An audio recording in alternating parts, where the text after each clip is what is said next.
સૌરાષ્ટ્રની એકમાત્ર સ્કૂલ જ્યાં ટ્રસ્ટી તથા સંચાલકો ડોક્ટર, એન્જિનિયર તથા શિક્ષકો છે એવી Kanabar school of science and commerce. કાર્યક્ષેત્ર ધોરણ 5 થી 10, 11-12 સાયન્સ એન્ડ કોમર્સ. દીકરાઓ અને દીકરીઓ માટેના ઉજ્જવળ ભવિષ્ય માટે વાલીઓની પહેલી પસંદગી Kanabar school of science and commerce. અહીં છે શ્રેષ્ઠ શિક્ષકો દ્વારા મર્યાદિત સંખ્યામાં વિદ્યાર્થીઓ માટે ભણતર, અલગ અલગ સાયન્સ લેબ, કોમ્પ્યુટર લેબ, દીકરાઓ તથા દીકરીઓ માટે અલગ અલગ હોસ્ટેલ સાથે શુદ્ધ સાત્વિક ભોજનની વ્યવસ્થા, ટ્રાન્સપોર્ટેશનની સુવિધા. જી તેમજ નીટની તૈયારી સ્કૂલમાં જ. તો આથી વિશેષ આપ આપના બાળક માટે શું ઈચ્છો તો આજે જ એડમિશન માટે સંપર્ક કરો. Unit 1 Kanabar school of science and commerce, Khamrod ચોકડી, Junagadh bypass, Junagadh. Unit 2 main post ઓફિસની પાછળ શ્યામ વિદ્યાલય, સરકારી ગોડાઉન પાસે, ગાંધીગ્રામ, જુનાગઢ. નમસ્તે વિદ્યાર્થી મિત્રો, ગયા લેક્ચરમાં આપણે માપનની વૈજ્ઞાનિક સંકેત પદ્ધતિ વિશેનો આપણે અભ્યાસ કર્યો. આજેનું રિવિઝન કરીએ અને એમાં થોડો વધુ આગળ અભ્યાસ કરીએ કે જેથી પોઈન્ટવાળી રકમના સહેલાઈથી સરવાળા, બાદબાકી, ગુણાકાર અને ભાગાકાર આપણે કરી શકીએ. તો ગયા લેક્ચરમાં મેં તમને જે માહિતી આપેલી હતી ફરી પાછું છે એનું રિવિઝન કરી લઈએ કે ભાઈ કોઈ રકમ આપણે આપી છે ભાઈ 2 3 4 5 6 7 8 એકમ, દશક, સો, હજાર, 10,000, લાખ, 10 લાખ, 23,45,678. આવડી મોટી રકમ હોય તો એને શોર્ટમાં લખવા માટે 2.345678. સમજો મારી વાત. 1 2 3 4 5 અને 6 આંકડા આપણે કઈ બાજુ કહી શકે સમજો છો. 1 2 3 4 5 અને 6 આંકડા આપણે કઈ બાજુ કહી શકીએ? ડાબી બાજુ. એટલે ઉપર 10 ની કેટલી ઘાત આવશે? 6. આવી જાય છે એ કોઈ રકમ જોઈએ આપણે 0.0000320 આવી કોઈ રકમ છે તો પોઈન્ટ અહીંયા છે. હવે પોઈન્ટ જમણી બાજુ હશે 1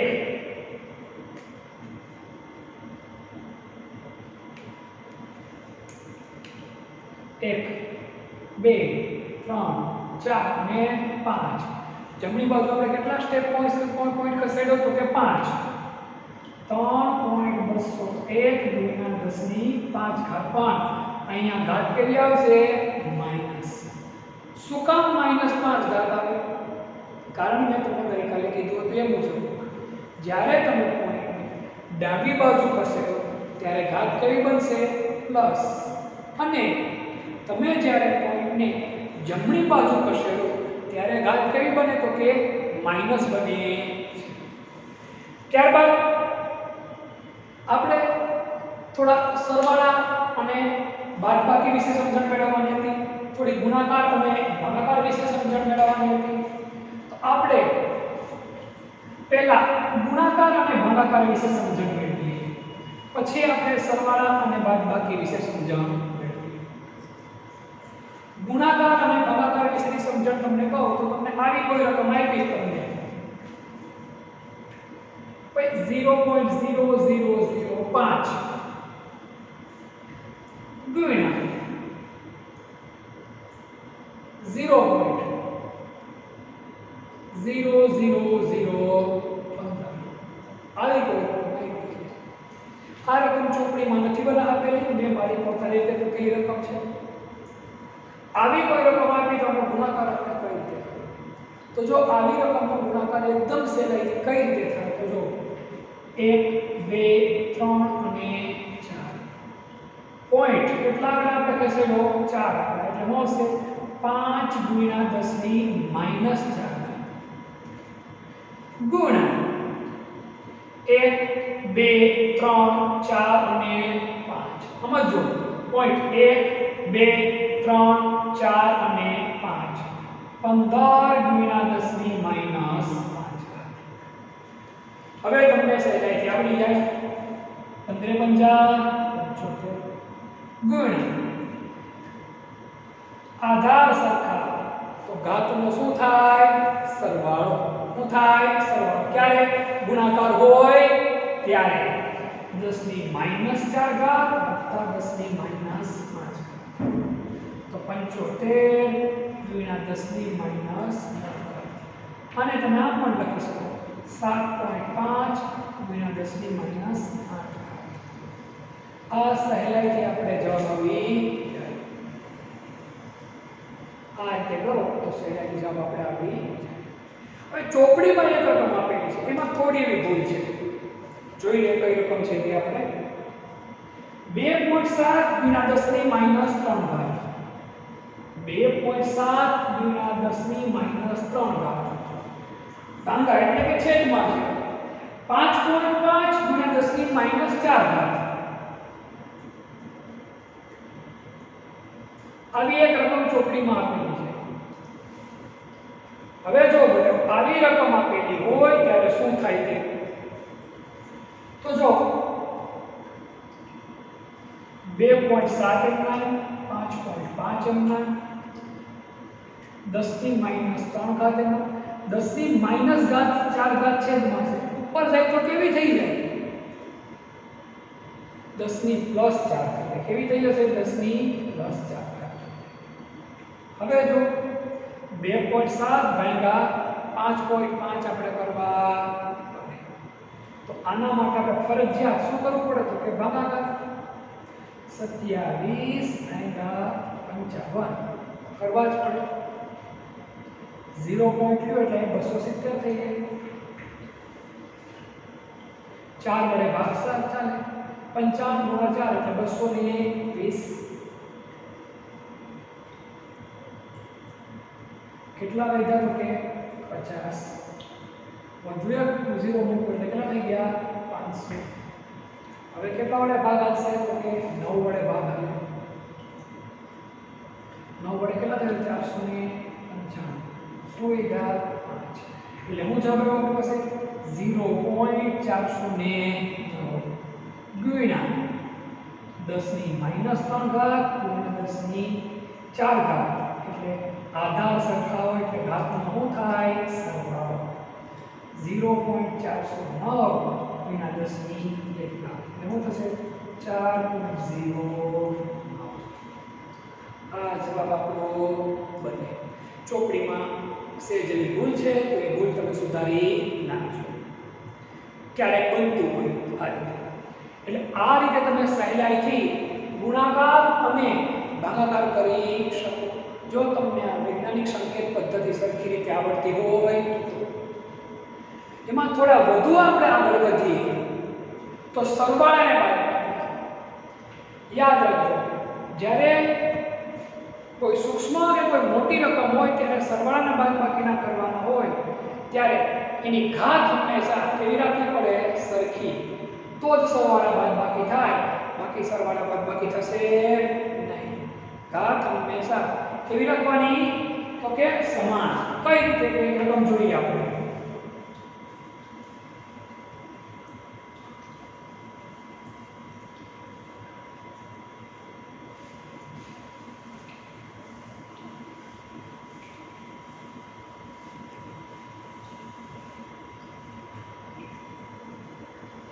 એક રકમ આપણે જોઈએ એવી રીતે ચોપડી મુજબની રકમ આપણે થતા આપણે આપણી અનુકૂળતા રકમ કોઈ પણ લે કારણ કે આ કોઈ વસ્તુ પરીક્ષામાં કંઈ પૂછાવાની નથી પરંતુ આ આપણે આવડે તો સહેલાઈથી આગળ આપણે ગણતરી જે કરવી પડે એ સહેલાઈથી ગણતરી કરી શકીએ.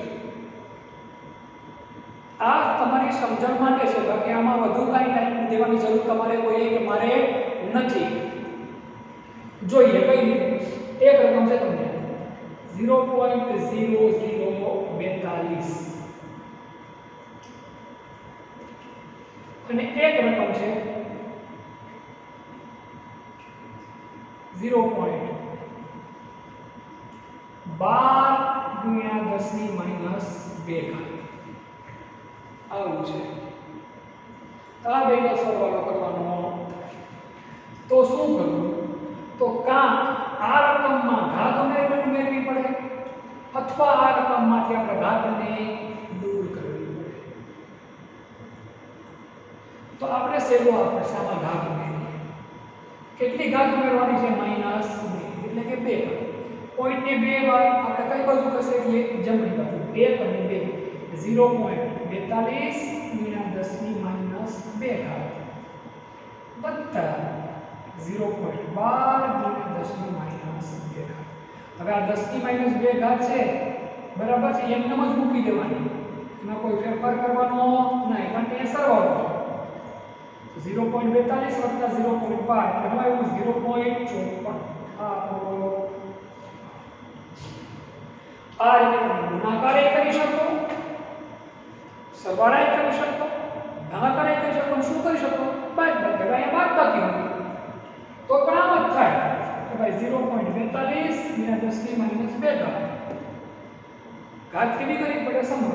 ઓછા 0.12 ગુણ્યા 10 ની માઈનસ 2 ઘાત. 10 ની માઈનસ 2 ઘાત એમને મૂકી દેવાનું, સામાન્ય નીકળે છે. શું નીકળી જાય છે? સામાન્ય. 42 માંથી 12 જાય 0.30. આ તમારો જવાબ થાય. આને તમે આમ પણ લખી શકો 5.4 ગુણ્યા 10 ની માઈનસ 3 ઘાત અને 3.0 ગુણ્યા 10 ની માઈનસ 3. આપણો જવાબ આવી જાય. આ રીતે તમે સરવાળા, બાદબાકી, ગુણાકાર, ભાગાકાર તમે કરી શકો છો. આથી આપણે આગળ જઈએ થોડા ઘણા તો આપણે સાર્થક અંગોની વાત કરીએ. આ પોઈન્ટ તમારા માટે વધારે અગત્યનો પ્રેક્ટિકલમાં છે. તમે જ્યારે પ્રેક્ટિકલ કરો એવું જરૂર નથી દર વખતે એક સરખું આપણે નિશ્ચિત માપ મળે. ઘરે પણ આવું થવું હોય આપણે કે દાખલા તરીકે વાત કરીએ કે ભાઈ આપણી ઘરે કોઈ મોટરસાઇકલ કે કાર હોય તેની એવરેજ દર વખતે એક સરખી એવરેજ આપે નહીં ગાડી કે ભાઈ તમે 1 લીટર પેટ્રોલ પુરાયું તો કોઈ મોટરસાઇકલ છે તે મોટરસાઇકલ 60 ની એવરેજ આપે. દર વખતે એવું ન હોય. ક્યારેક તમે ટ્રાફિકવાળા વિસ્તારમાં હોય તો એવરેજ ઘટીને 55-57 થઈ જાય અને ક્યારેક એકદમ વ્યવસ્થિત રોડ ઉપર દૂર સુધી બાઇક હાંકવાનું થયું હોય તમારે તો આ એવરેજ તમારી 60 ને બદલે 62 પહોંચી જાય. એટલે એવરેજ ફિક્સ ન કહી શકો તમે કે ભાઈ 1 લીટરમાંથી આટલી છે, તો એ નક્કી કઈ રીતે કરવામાં આવે? 2-4 વાર તમે અલગ અલગ જગ્યા પર ટ્રીપ કરો એના આધારે નક્કી થાય કે ભાઈ ગાડી છે એ આટલા કિલોમીટર પ્રતિ લીટરમાં આપે છે. પછી એ કાર હોય તો કારમાં પણ આ રીતે નક્કી કરવામાં આવે. એ જ વસ્તુ પ્રેક્ટિકલમાં પણ આવે. પ્રેક્ટિકલમાં તમે કોઈ પ્રયોગ કરો ત્યારે દાખલા તરીકે 3 વિદ્યાર્થીઓ છે પ્રયોગ કરે. આ પરીક્ષા દ્રષ્ટિએ કામનું નથી, માત્ર સમજણ માટે. કોઈ સ્ટુડન્ટ પ્રયોગ કરે છે દાખલા તરીકે 3 વિદ્યાર્થી આપેલા, એક વિદ્યાર્થી A, એક વિદ્યાર્થી B અને એક વિદ્યાર્થી છે C. એ વિદ્યાર્થીનો કોઈ રીડિંગ આવ્યો છે 12.1. B વિદ્યાર્થીનું રીડિંગ આવ્યું છે 14.1 પેલું. C વિદ્યાર્થીનું રીડિંગ આવ્યું છે 15.2. એ વિદ્યાર્થીનું બીજું રીડિંગ, આ પહેલું રીડિંગ ગણીએ આપણે. રીડિંગ એટલે શું? તો કે માપ કરતા હોય કોઈ વસ્તુ ત્યારે છે. બીજું રીડિંગ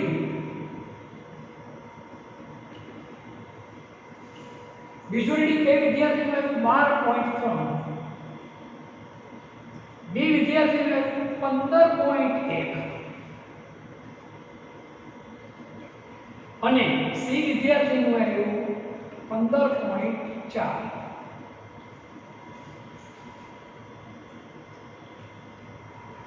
હવે આના રીડિંગની સરેરાશ કાઢવી પડે. સરેરાશ અથવા તો શું કહેવાય? સરાસરી. એવરેજ. બેનો સરવાળો કરો, પહેલા કેટલા કરો? 2. આ તમે જે મધ્યક ગણી કે આનો જવાબ કેટલો આવશે? 12.2. આનો જવાબ કેટલો આવશે? 15.3. આનો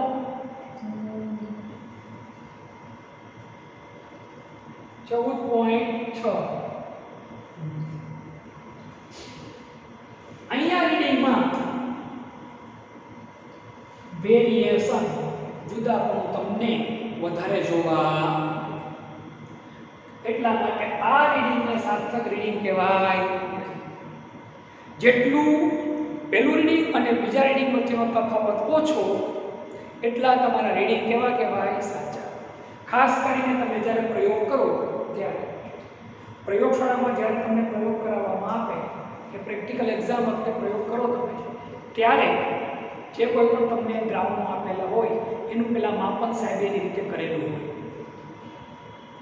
પછી એમાં તમારી ભૂલ પ્લસ ઓર માઇનસ 1. દાખલા તરીકે કોઈ સાહેબે તમને પ્રયોગ કરવા માટે પ્રેક્ટિકલ આપ્યા, એમાં દ્રાવણનું મૂલ્ય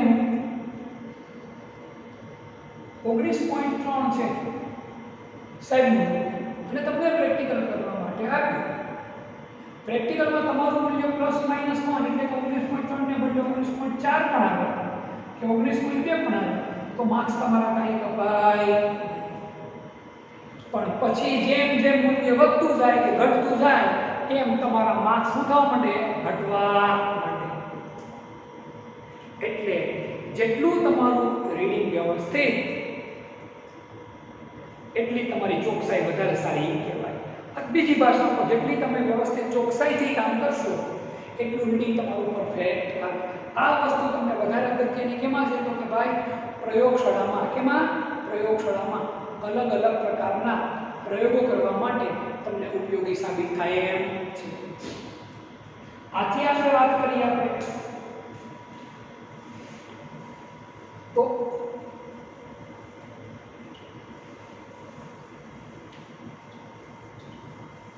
રસાયણ વિજ્ઞાન હોય કે ભૌતિક વિજ્ઞાન હોય એની અંદર અમુક પ્રકારની પોઈન્ટ પછી અમુક આંકડાને અવગણવામાં આવતા હોય. કઈ રીતે જોવા? દાખલા તરીકે એક રકમ છે આમ તમને 19.93217456 આવડી મોટી રકમ હોય તમારે આવડી મોટી રકમ યાદ રાખવાની જરૂર નથી. આને બદલે તમે 19.3 લખો તો ખોટું પડે. હવે હું તમને જે વસ્તુ સમજાવવા માંગુ એ સમજો. આ જ રકમ આમ આપી હોય તો જો મારે વાત કરી વાત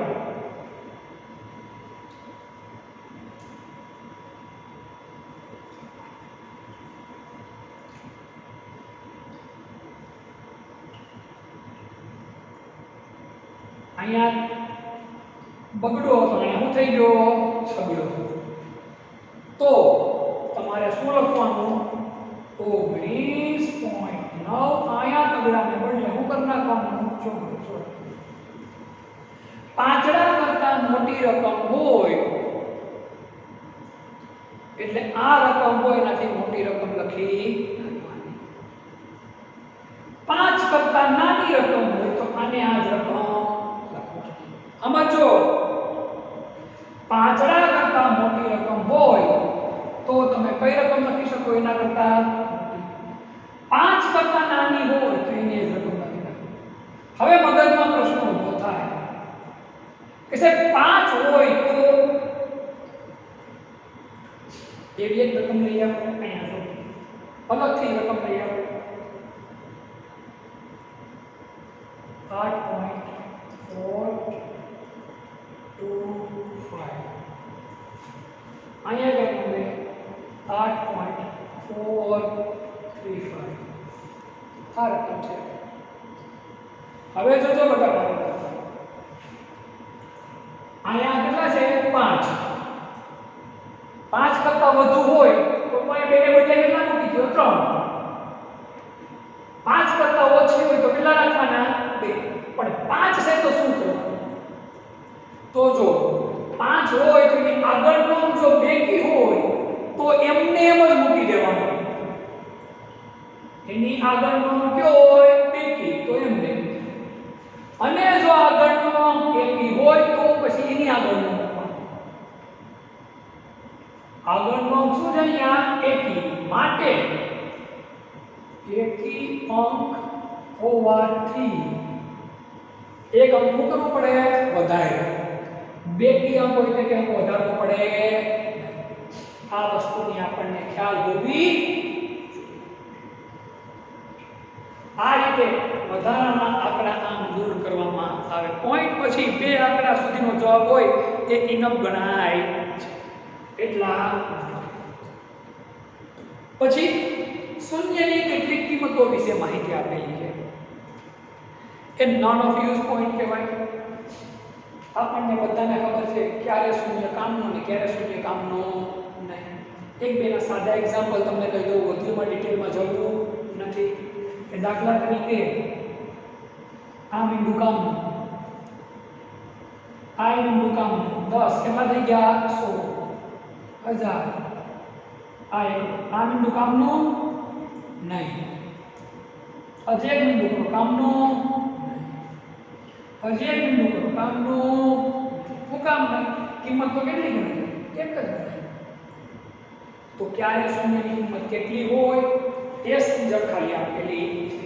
એ પરીક્ષાની દ્રષ્ટિએ નાનો ફિક્સ છે. માત્ર આપણે એકમ, દશક, 100, 1000, 10,000, લાખ, 10 લાખ, કરોડ, 10 કરોડ એ આંકડા ઉપરથી ગણતા આવડવા જોઈએ અને કોઈ પણ રકમ વાંચતા આવડવી જોઈએ. ગમે એવી મોટી રકમ આવી હોય કે નાની રકમ આવી હોય, જો આપણે રકમ વાંચતા આવડે તો આ પોઈન્ટની કશી અગત્યતા રહેતી આપણા માટે નથી. વાત એની અહીંયા પૂરી થાય છે. હવે આપણે એક વધુ અગત્યનો પોઈન્ટ જોઈએ, પરિમાણાત્મક પૃથ્થકરણ.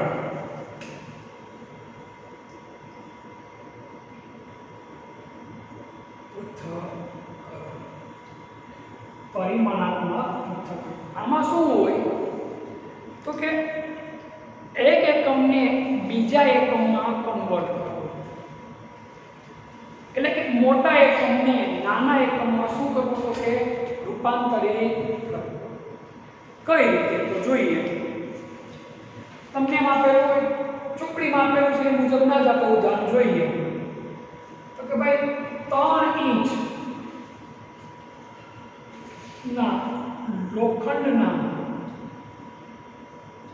પાઇપનું માપ ખાલી જગ્યા સેન્ટીમીટર થાય. ઇંચને કેમાં રૂપાંતર કરવા પડે? સેન્ટીમીટર. ઇંચને કેમાં રૂપાંતર કરવા પડે? આપણે સેન્ટીમીટર. હવે આપણને બધાને ખબર છે ફૂટપટ્ટીની અંદર આપેલું હોય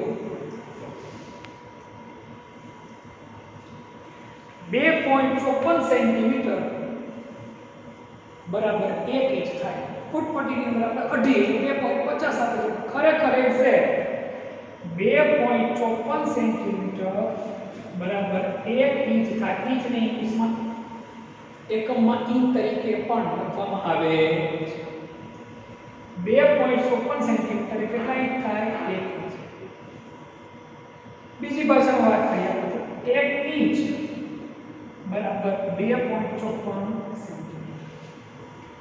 તો 3 ઇંચ બરાબર ખાલી જગ્યા ગુણાકાર કરતા વાત થઈ જાય કોઈ 2.54 ગુણ્યા 3 4 થી ભાગે બગડો લીધા પડીએ 5 થી 15 ને 16 સગડો લીધા પડીએ 3 દૂર 7.62 સેન્ટીમીટર. આ જ વસ્તુ અત્યારે વ્યવહારમાં આપણે બધા ઉપયોગ કરીએ. કઈ જગ્યા ઉપર? વરસાદમાં. બેટા વરસાદમાં આપણે બધા એમ કે ભાઈ આજે 2 ઇંચ પાણી પડ્યું, 3 ઇંચ પાણી પડ્યું, 5 ઇંચ પાણી પડ્યું, તો આપણને એનો ખબર પડતી નથી. 5 ઇંચ એમ આપેલું હોય તો જ આપણે ખબર પડે. પણ ઘણી જગ્યાએ પાણી આપણે એમ આપે કે આજે અહીંયા 20 મીમી પાણી પડ્યું, 50 મીમી પાણી પડ્યું. મીમી એટલે મિલીમીટર. મિલીને કેમાં કરો આપણે સેન્ટીમીટરમાં. અને સેન્ટીમીટર ને કેમાં ફેરવતા આવડતા હોય તમને ઇંચમાં, તમને ખબર પડી જાય. બહુ સાદું ગણિત હું તમને સમજાવી દઉં. 25 મિલીમીટર આ સાદું ગણિત છે. એટલે 2.5 સેન્ટીમીટર એટલે 1 ઇંચ. આપણે કોઈ જગ્યા આ જગ્યા પર 100 મીમી વરસાદ પડ્યો તો 100 મીમી એટલે કેટલું આપણે ખબર પડવી જોઈએ? 100 મિલીમીટર. 100 મિલીમીટર થાય એટલે ઈ સેન્ટીમીટર કેટલા થયા તો કે 1 પોઈન્ટ કાઢી નાખો 10 વડે ભાગો એટલે કેટલા સેન્ટીમીટર થઈ ગયા 10.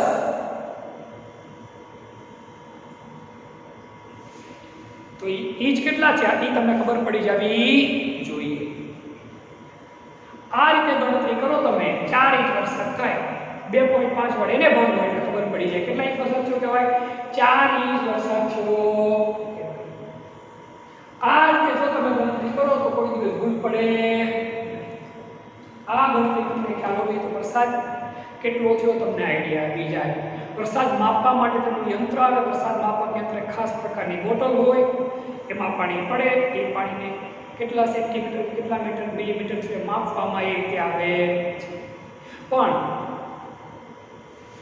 ન્યૂઝ ચેનલની અંદર કે છાપામાં ઇંચમાં ન આપેલું હોય અને મિલીમીટરમાં આપેલું હોય તો મિલીમીટરને સેન્ટીમીટરમાં કન્વર્ટ કરો અને સેન્ટીમીટરને ઇંચમાં કન્વર્ટ કરીને તમે કહી શકો. એ જ વસ્તુ શું છે પરિમાણાત્મક પૃથક. એક એકમને બીજા એકમમાં આપણે શું કરીએ તો કે કન્વર્ટિંગ એને શું કહેવાય પરિમાણાત્મક પૃથક. ચોપડીમાં એક વધુ ઉદાહરણ છે વ્યવસ્થિત જોઈ લઈએ.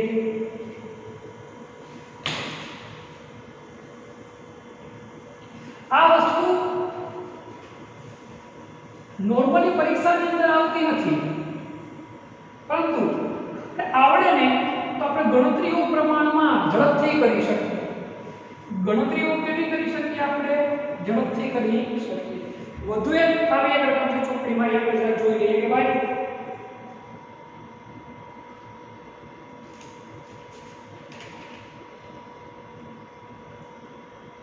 2 લીટર દૂધને કદ 2 લીટર દૂધનું કદ મીટર ઘનમાં જો આવો દાખલો હોય આવો દાખલો પરીક્ષામાં તો ના આપણે ખબર હોવી જોઈએ કારણ કે તો ગણતરી આવી આવડે આપણને તો પરીક્ષામાં જે પ્રકારના દાખલા પૂછાય એમાં તમે વધુ પ્રમાણમાં ઝડપથી ગણતરી કરી કઈ રીતે જો 1 લીટર એટલે 1/1000 લીટરનો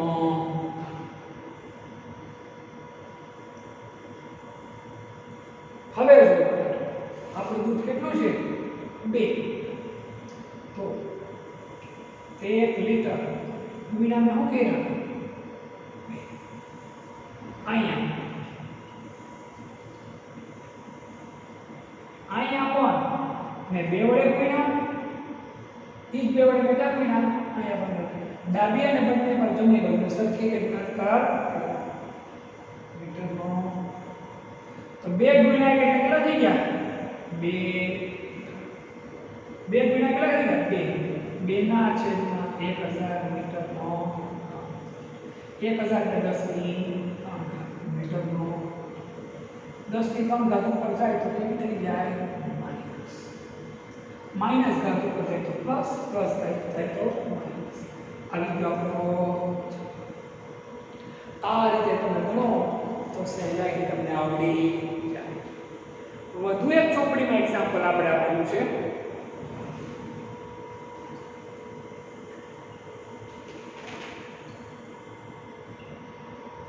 બે દિવસની સેકન્ડ કેટલી. ચોપડીમાં વધુ એક્ઝામ્પલ આપેલું છે આપણે કે ભાઈ 2 દિવસની સેકન્ડ કેટલી. ખરેખર ચોપડીના એક્ઝામ્પલ જ એટલા ભણવાની જરૂરી નથી પણ અત્યારે આપણે કોઈ એકબીજાના સામસામા નથી એટલે નવું કાંઈ કરવા કરતાં ચોપડી મુજબ જઈએ તો વધારે સારું. મારી ઘરની રકમ વાપરું એને બદલે ચોપડી મુજબ જઈએ તો આપણે સહેલાઈથી એ વસ્તુ સમજાય. જ્યારે અહીંયા તમે હાજર હો તો આપણી રીતના આપણે આવા ઘણા બધા રૂપાંતરો આપણે જોત અલગ અલગ રકમ માટે. 2 દિવસની સેકન્ડ ગણો.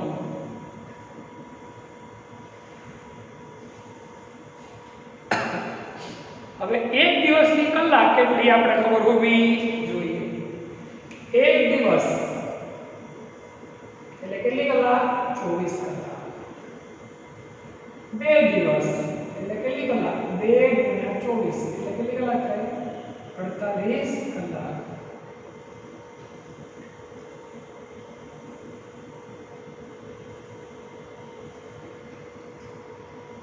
હવે 1 કલાકની મિનિટ કેટલી?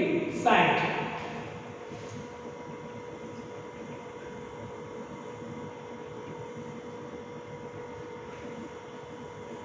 એક મિનિટની સેકન્ડ કેટલી? 60.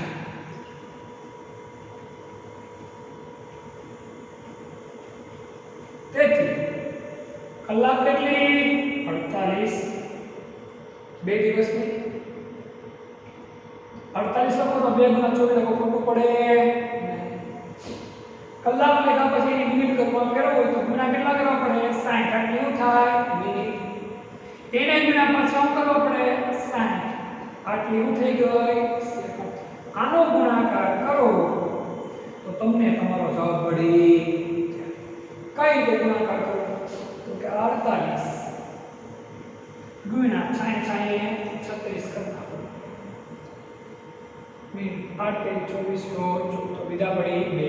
4 તેરી 12 ને 2 8 6 45 8 વિદા પડી 4.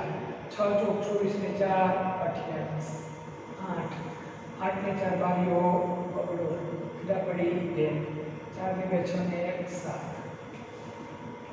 1728 ને પછી આ બે વિદા પડી 1,72,800 સેકન્ડ થાય. કેટલા દિવસની?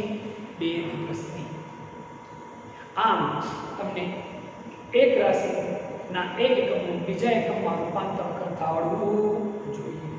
ફિઝિક્સમાં અને કેમિસ્ટ્રીમાં અમુક ચેપ્ટરમાં 12મા ધોરણમાં પણ તમને આ વસ્તુ ઉપયોગી સાબિત થશે.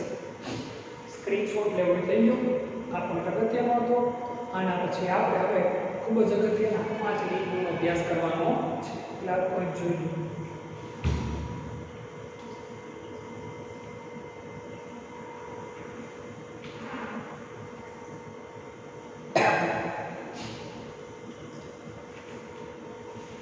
આ સેકન્ડમાં ટ્રાન્સફર કઈ રીતે એ માહિતી.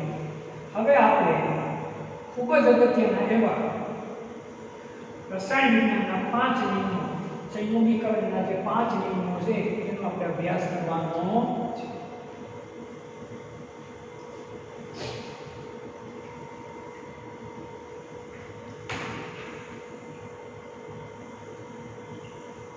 રાસાયણિક સંયોગીકરણના નિયમો મૂળભૂત 5 નિયમો છે. એમાં પહેલો નિયમ છે દળ સંચયનો નિયમ. પહેલો નિયમ છે દળ સંચયનો નિયમ.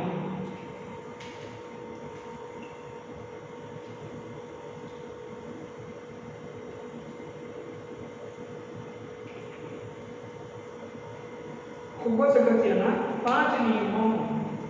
એક નિયમ છે દળ સંચયનો નિયમ. નિયમ માત્ર યાદ રાખવાના છે, કારણ કે આ નિયમોની શોધ પછી તો બીજી ઘણી બધી વિજ્ઞાનમાં શોધ થઈ ગઈ છે, પણ આ બધા શરૂઆતના તબક્કાના નિયમો હતા એટલે આપણે યાદ રાખવા જોઈએ. આ નિયમની શોધ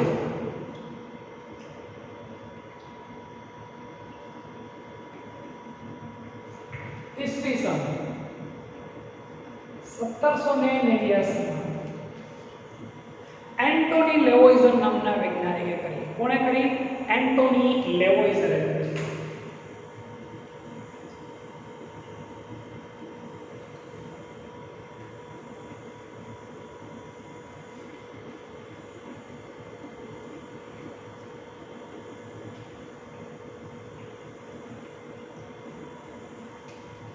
નિયમ કઈ આવો હતો, બહુ સાદો નિયમ છે. દ્રવ્યનો નાશ કે દ્રવ્યનું સર્જન થઈ શકતું નથી. દ્રવ્યનું સર્જન કે નાશ થઈ શકતો નથી. કહેવાય એમ માંગે છે તમે તમારી રીતે કોઈ પણ દ્રવ્ય બનાવી શકતા નથી કે કોઈ પણ દ્રવ્યનો તમે નાશ કરી શકતા નથી. વૈજ્ઞાનિકો અત્યારે જે કંઈ પણ સંશોધનો કરી દ્રવ્ય બનાવે છે એ ખરેખર બનાવતા નથી, એ ઓલરેડી પૃથ્વી ઉપર છે, પણ તમને ને મને ખબર નથી. એ વૈજ્ઞાનિકે એની ઉપર અભ્યાસ કરી એને બહાર કાઢ્યો અને એને પોતાને ગમતું નામ દીધું. એના આધારે આપણે બધા એને ઓળખીએ છીએ. પણ કોઈ નવું દ્રવ્ય બનતું નથી એટલે દ્રવ્યનું સર્જન કે નાશ થઈ શકતો નથી. આ માહિતી કોણે આપી હતી?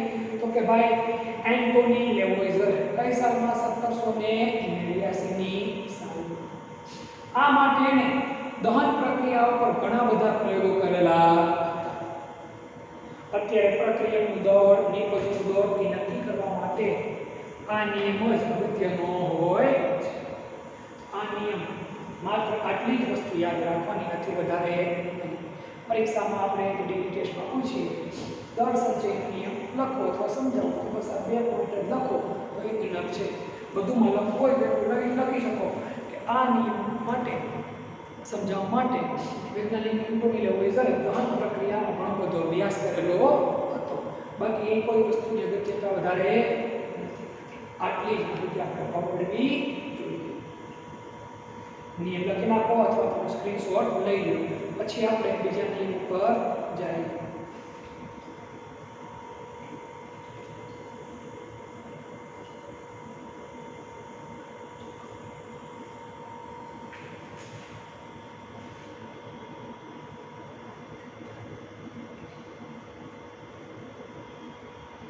હવે આપણે આપણા બીજા નિયમ તરફ જઈએ.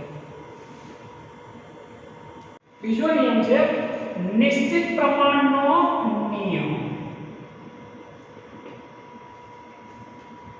આ નિયમ કઈ આ રીતનો છે કે ભાઈ આપેલ સંયોજન હંમેશા વજનથી ચોક્કસ પ્રમાણમાં તત્વો ધરાવે છે. આપેલ સંયોજન હંમેશા વજનથી ચોક્કસ પ્રમાણમાં તત્વો ધરાવે છે. આ નિયમની શોધ જોસેફ પ્રાઉસ નામના વૈજ્ઞાનિકે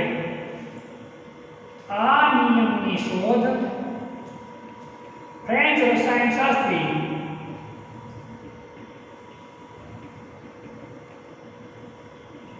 જોસેફ પ્રાઉસ્ટે કરી. સમજો ફરી એકવાર.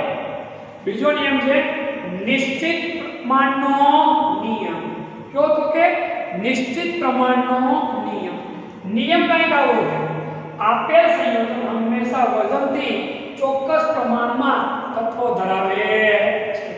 આપેલ સંયોજન હંમેશા વજનથી ચોક્કસ પ્રમાણમાં તત્વો ધરાવે છે. આ નિયમની શોધ ફ્રેન્ચ રસાયણશાસ્ત્રી જોસેફ પ્રાઉસ્ટે કરી. જોસેફ પ્રાઉસ્ટે કઈ રીતે કરી? તો કે જોસેફ પ્રાઉસ્ટે CuCO3 આનું નામ છે કોપર કાર્બોનેટ. શું નામ છે? Copper carbonate CuCO3. આના 2 અલગ અલગ નમૂના લીધા. પદાર્થ એક જ, નમૂના કેવા 2 અલગ અલગ. એક નમૂનો પ્રયોગશાળામાં સંશ્લેષણ કરી CuCO3 બનાવ્યું અને બીજો નમૂનો કુદરતી રીતે CuCO3 બનાવ્યું.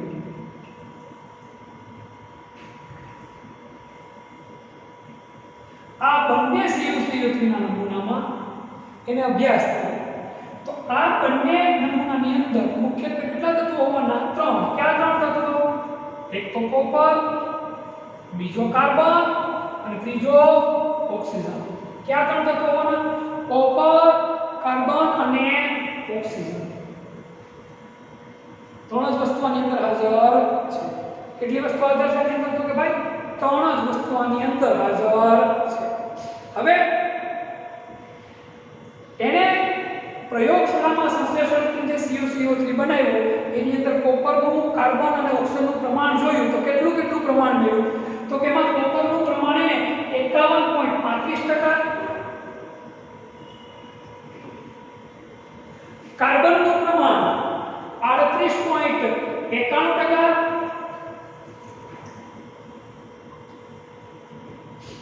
જ્યારે ઓક્સિજનનું પ્રમાણ 9.74%.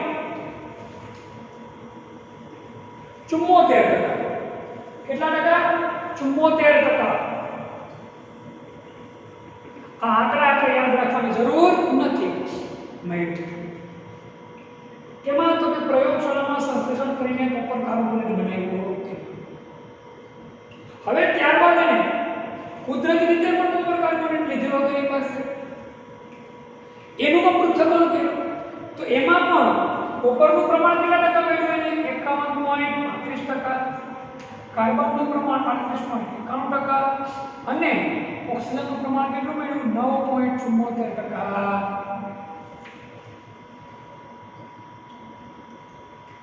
આના ઉપરથી સાબિત એવું થાય સંયોજન ગમે ત્યાં હોય, તમે પ્રયોગશાળામાં બનાવો કે કુદરતી રીતે હોય, એની અંદર રહેલા તત્વો છે એ વજનથી કેવું ધરાવે? ચોક્કસ પ્રમાણ ધરાવે છે.